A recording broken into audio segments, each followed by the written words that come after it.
Una vettura parcheggiata nel bel mezzo della pista ciclabile, il conducente apre la portiera ed urta un ciclista, la bici piomba a terra e l'uomo viene travolto da una volante della polizia che nel frattempo stava passando.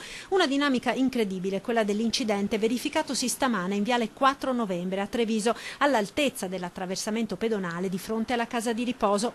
Molti i testimoni che, scioccati, hanno assistito all'incidente. Ha aperto la porta l'autista e il ragazzo che sopraggiungeva in bicicletta ha sbattuto addosso la porta della macchina.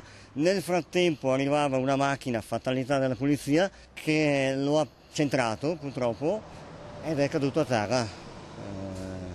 Un brutto colpo, veramente si è fatto veramente male. Subito soccorso dal personale sanitario del 118, il ciclista, un 37enne bengalese residente nel quartiere, ha riportato lesioni e fratture, ma fortunatamente non è in pericolo di vita. Hanno chiamato immediatamente l'ambulanza che di lì a poco è arrivata, hanno faticato moltissimo a caricarlo perché si contorceva, si dimenava e dopo un po' di tempo sono arrivati anche i vigili che mi pare stanno ancora lì a verbalizzare e lo hanno caricato e lo hanno portato in ospedale. Sul posto anche gli agenti della Polizia Locale di Treviso che stanno conducendo le indagini, escluso il coinvolgimento di altre vetture, come invece sosteneva il conducente dell'auto in sosta sulla pista ciclabile.